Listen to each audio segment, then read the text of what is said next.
ఏపీలో ఇకపై వాలంటీర్ల వ్యవస్థ కనిపించదా? అదొక ముగిసిన అధ్యాయమేనా? కూటమి ప్రభుత్వమే కాదు, వైసీపీ సైతం వాలంటీర్ల విషయంలో ఒక డెసిషన్కు వచ్చేసిందా? వాలంటీర్ల వ్యవస్థపై వైసీపీ ఎందుకు సైలెంట్గా ఉంటుంది?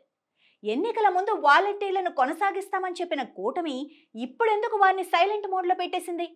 ఇంతకీ ఏపీలో రాజీనామా చేయని వాలంటీర్ల పరిస్థితి ఏంటి? Let's watch this story.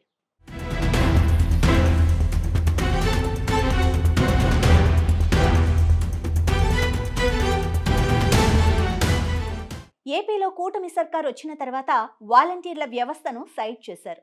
వాలంటీర్ల సేవలను వాడకుండానే పెన్షన్లను ఇచ్చేస్తున్నారు. రేషన్ బండ్లతో పని లేకుండానే సరుకుల్ని పంచేస్తూ ఉండగా ఏపీలో ఇక వాలంటీర్ల అవసరం లేకుండా పోయింది. వాలంటీర్ల వ్యవస్థ వల్లే వైసీపీకి నష్టం జరిగిందని అన్ని సర్వేలు చెప్పడంతో ఇటు వైసీపీ సైతం అదే నిజమని భావిస్తోంది. అందుకే కూటమి సర్కార్ కూడా వాలంటీర్ల వ్యవస్థను టచ్ చేయటం లేదని తెలుస్తోంది. వాలంటీర్ల వ్యవస్థ విషయంలో వైసీపీ కూడా ఓ క్లారిటీకి వచ్చేసినట్టు ఆ పార్టీ నేతలు బహిరంగ ప్రకటనలు చేస్తుండగా మాజీ సీఎం జగన్ ఇక నుంచి వాలంటీర్ల వ్యవస్థ జోలికి వెళ్లకూడదని నిర్ణయానికి వచ్చినట్లుగా సమాచారం. తాజాగా దీనిపై వైసీపీ మాజీ ఎమ్మెల్యే పార్టీ అంతర్గత మీటింగ్లో జగన్ మాట్లాడారని, వాలంటీర్ల వ్యవస్థపై వైఎస్ఆర్ కాంగ్రెస్ పార్టీ ఒక నిర్ణయం తీసుకున్నట్లు చెప్పారని సమాచారం. దీంతో వాలంటీర్ల వ్యవస్థ అనేది ముగిసిన అధ్యాయం కానుంది. కూటమి ప్రభుత్వమే కాదు, భవిష్యత్తులో వైసీపీ కూడా వాలంటీర్ వ్యవస్థ జోలికి పోయేలా కనిపించడం లేదు. ఆ వ్యవస్థతోనే వైసీపీకి దారుణ పరాజయం ఎదురైందని ఆ పార్టీ శ్రేణులు భావిస్తున్నారట. నర్సారావుపేట మాజీ ఎమ్మెల్యే గోపిరెడ్డి శ్రీనివాసరెడ్డి ఇటీవల పార్టీ శ్రేణులతో కీలక వ్యాఖ్యలు చేశారు. వాలంటీర్ వ్యవస్థ వల్ల వైసీపీ ప్రజాప్రతినిధులు ప్రజలకు దూరమయ్యారని, తాను పార్టీ అధినేత జగన్మోహన్ రెడ్డి దగ్గర ఇదే విషయాన్ని ప్రస్తావించానని చెప్పుకొచ్చారు. ఏ పార్టీకైనా కార్యకర్తలే మూలస్తంభాలని, వాలంటీర్లు కాదని హైకమాండ్కు చెప్పారట. వైఎస్ఆర్ కాంగ్రెస్ అధికారంలోకి వస్తే మరోసారి వాలంటీర్ వ్యవస్థ జోలికి వెళ్లవద్దని విజ్ఞప్తి చేసినట్లు స్వయంగా పార్టీ సమావేశంలోనే చెప్పారు. అయితే మాజీ ఎమ్మెల్యే అభిప్రాయాన్ని ఆ పార్టీ శ్రేణులందరూ ముక్త కంఠంతో ఆహ్వానించారట.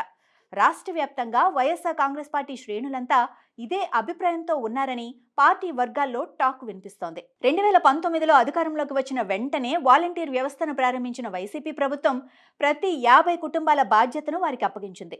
దీంతో వైసీపీ నాయకత్వానికి పార్టీ శ్రేణులకు పని లేకుండా పోయింది. దీంతో ప్రభుత్వం అంటే వాలంటీర్ వ్యవస్థ అనే భావన ప్రజల్లో పాతుకుపోయింది. ప్రతి చిన్న అవసరానికి జలం వాలంటీర్ల చుట్టూ తిరిగారు. వైసీపీ క్యాడర్ స్థానిక నేతలకు ప్రజలతో గ్యాప్ ఏర్పడింది. అప్పట్లో వాలంటీర్ వ్యవస్థపై వైసీపీ ప్రజా ప్రతినిధులే పెద్ద ఎత్తున ఫిర్యాదులు చేశారు. కానీ మాజీ సీఎం జగన్ లెక్క చేయలేదు. సరిగ్గా ఎన్నికల ముందు వాలంటీర్ వ్యవస్థను ఎన్నికల కమిషన్ నిలిపివేయగా చాలా మంది వాలంటీర్లు రాజీనామా చేశారు. అయితే కూటమి అధికారంలోకి వస్తే వాలంటీర్ వ్యవస్థను కొనసాగిస్తామని రాజీనామాలు చేయవద్దని విజ్ఞప్తితో సగం మంది రాజీనామాలు చేయలేదు. అయితే కూటమి అధికారంలోకి వచ్చి ఏడాదిన్నర అవుతున్నా వాలంటీర్ వ్యవస్థపై ఎలాంటి నిర్ణయం తీసుకోలేదు.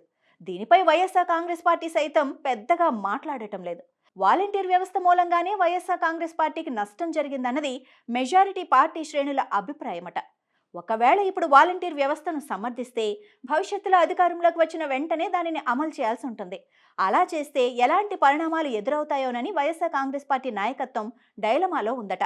అందుకే ఈ వ్యవస్థ విషయంలో కూటమి బాటలోనే నడవాలని వైసీపీ నిర్ణయించుకుందని పొలిటికల్ సర్కిల్లో మెయిన్ డిబేట్ పాయింట్గా మారింది. ఫైనల్గా వాలంటీర్ల వ్యవస్థకు తెరపడినట్లేనన్న టాక్ వినిపిస్తోంది. భవిష్యత్తులో కార్యకర్తలకే ప్రయారిటీ ఇస్తామని స్వయంగా పార్టీ అధినేత జగన్ అంటున్నారు. అంటే వాలంటీర్లు ఉండరని చెప్పకనే చెప్తున్నారు జగన్.